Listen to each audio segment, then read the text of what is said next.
Woo! A little bit of a dramatic intro there.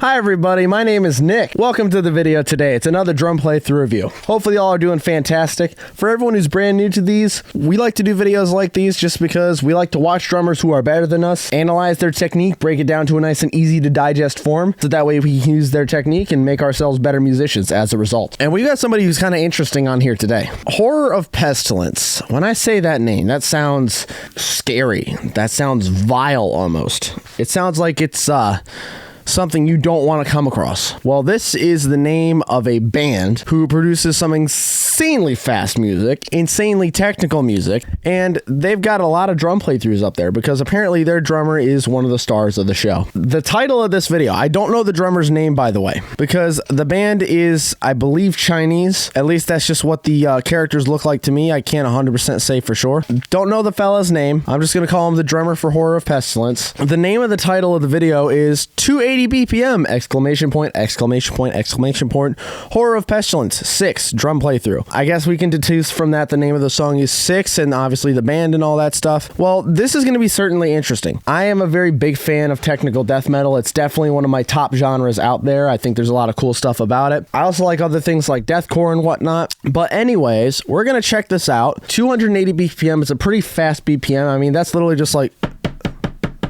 So that's pretty quick. I mean, like, especially blasting that quick is pretty nuts. So I'm stoked to see what kind of stuff's going on in here. I've seen part of this video already, so just a little disclaimer. But I'm really stoked to see what goes on. I want to see the insane blast beats. I think it's going to be really awesome and really sick. So let's jump in and let's take a look and see what this guy's got to offer us. Before we start, though, I check my YouTube analytics as any good creator should, and only about 0.7% of you guys are actually subscribed to the channel. What are you guys doing with your lives? Go ahead and hit that subscribe button down below. We do a lot of fun stuff and a lot of videos just like this on here. We're going to have a lot more fun content coming your way, so stick around. It's going to be a fun journey. All right, well, let's go ahead and take a look at the drummer who I don't know the name of for Horror of Pestilence. This is the song 6. Sponsored, good man. Let's take a look and see. Let's go.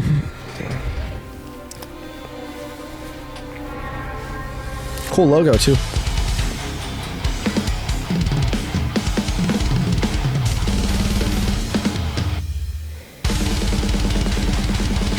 That's fast. Look at that, really good swivel technique too. Nice switch blasting as well.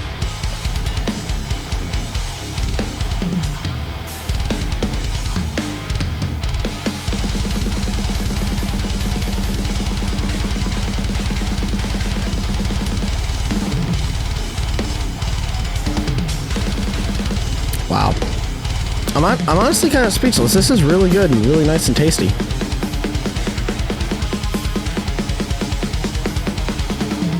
There's a lot of cool stuff going on here. Let's just pause it real quick and just analyze that. First of all, his bass drum technique and his foot technique is insanely clean, insanely fast as well. What he's using there is he's using a swivel technique, and that is an insanely good swivel technique. I'll say that for sure. Like I say, it's very nice and clean. His sweet spot, it looks like, is a little bit further back by the heel plate on his drums. Not his drums, on his drum pedals. So that's a little bit interesting. Most people, it's usually a little bit further up, but he probably gets a lot of really good power and some insanely good rebound without having to put down a lot of pressure or anything like that. So that's pretty good. And his hand technique looks very nice and clean. It looks like that he's using bread cutter on his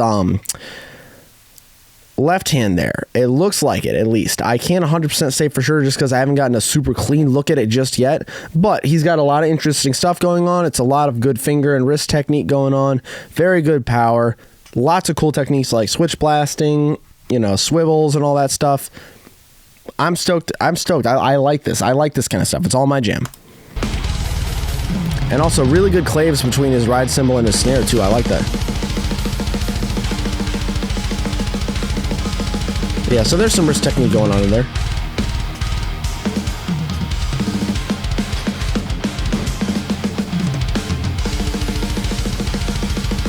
I like that too. It switches and does little triplet feels as well. I like that.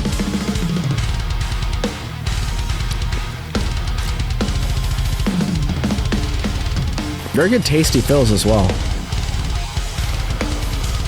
This band's channel only has a little over 1,000 subscribers, which is insane. They should have more than that with music like this.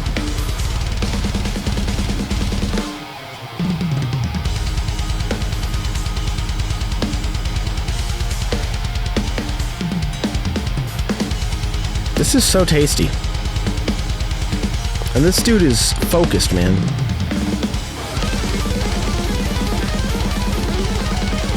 Oh, so he's using push-pull.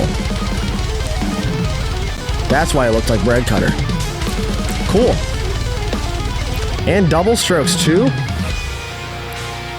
Okay. This guy's got a whole host of technique going on in there.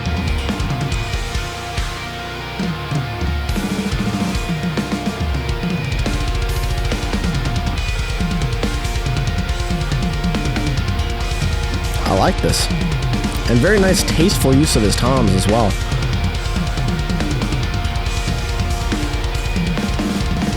His hair looks really good too, I will say that for sure. He looks like he keeps really good care of his hair.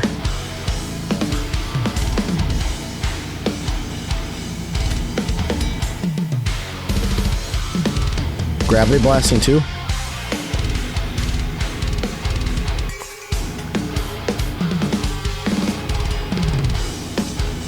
You'll notice too when he's got his bass drum set up and all that, he's sitting farther back so his legs are pushed out a little bit more.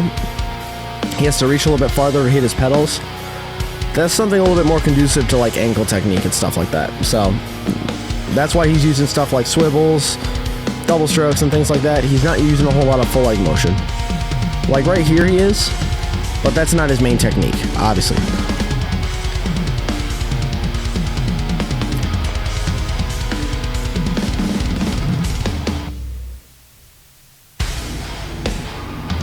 And we got breakdowns here too, so.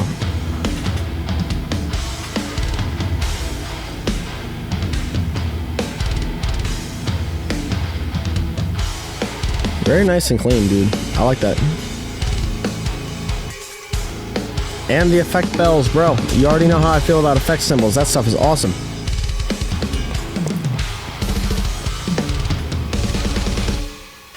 That's really cool. Holy crap. Thanks for watching. Dude, it was my pleasure. Bro, that is some really great technique going on there. He's using a host and a variety of all sorts of techniques going on. That's really cool. That is a master of multiple techniques. That is a long time drumming that's being exemplified there. Now, let's go ahead and jump into the review. There's definitely a lot of stuff we have to break down here, so let's jump right in. Well, I wish I knew this dude's name because this dude is absolutely insanely fast. That is really good. Let's go ahead and just break down the obvious, which is his hand technique. Push-pull, brother. Push-pull. What is push-pull? Well, push-pull is pretty straightforward. It sounds exactly like it is. Basically, what you're doing, I'll roll up my sleeve a little bit to demonstrate.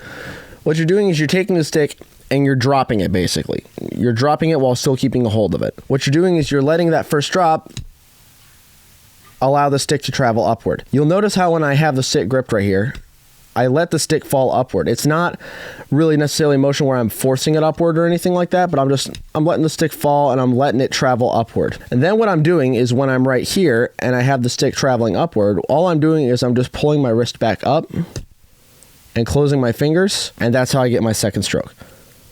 And it's basically just that over and over again.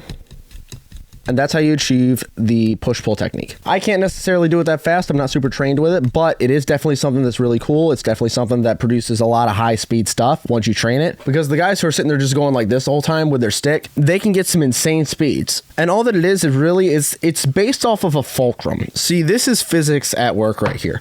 What you're doing is you're finding the spot on the stick where you have the most balance between, you know, obviously your thumb and your index finger where it's, you know, where your grip is. And when you're dropping the stick, right, you're using that fulcrum point as a way to help bring it back up when you close your fingers. So that way you can get a really good, just a constant, you know, motion going on. So that way, every time you drop it, right, and put the stick down and then close your fingers, You're just getting a constant motion going on there. Ultimately, it is a technique that will take some time in order to master, but at the end of the day, once you do master it, you're able to get some insanely crazy speeds going on there. A lot of really good drummers do use push-pull, like Eugene Ryabchenko. Drummers like Kevin Paradis also use it as well. He's the drummer for Nea Obliviscaris and for Benighted. That technique is also used by David Diepold, who's the drummer for Obscura currently. He's also the drummer for Cognizance as well. So what are ways... There go the drumsticks. What are ways that you can get better at push-pull? Well, the first thing obviously is to practice slow. Make sure you're really practicing on not keeping too tight of a grip on the stick, because that is going to cause you not to be able to produce that bounce from that initial rebound, so that way you can keep that fulcrum going. Practice it slow. Make sure every stroke is nice and even when you're doing it, so that way when it does come time to speed it up and you can push the tempo a little bit further, you're able to keep your strokes nice and even because you've been practicing slow and instilling that into your muscle memory. Now, to his foot technique, he's using a pressure swivel. And what that is he's finding the sweet spot on his pedal board. Right there, it looked like it was right close by the heel plate. And what he's doing is he's simply just keeping the ball of his foot right there on the pedal board, and he's just moving his foot back and forth like this, right? Each time he moves it, he's stroking a little bit like that, using his ankle motion. But he's just moving it back and forth like this. And what that does is that helps to shake out that lactase out of your calf, which is the main muscle being used when you're using ankle motion and stuff like that. So that really does help a lot, because the less lactase that you got, then the more, the longer you can play for, the more endurance you have, because you're not burning out your calf muscle or anything like that. Because all lactase is that's just the waste product that's left over from your muscles after you're done, exercising and whatnot. That's what causes that burning sensation. So if you can just work that out of your muscles, the more you can, the easier it's going to be afterward to be able to continue to build your endurance and go for longer. But ultimately, at the end of the day, this dude's got some insane technique. I don't know his name. If someone knows his name in the comments, please tell me, because that is some insanely good technique. I like that. That's my style right there. I love music like that. All right, well, with all that being said, y'all, that's the end of this playthrough review. So thanks y'all for tuning in and stopping by. It's great to have all y'all here. Let me know down below what your thoughts were of Horror of Pestilence's playthrough was. That was insanely crazy. Don't forget to check out the other videos I got on my channel. With all that being said, y'all, that's the end of this one. So thanks for tuning in and stopping by. Great to have y'all here, and I'll see y'all guys in the next video. So cheers, and have a great rest of your night.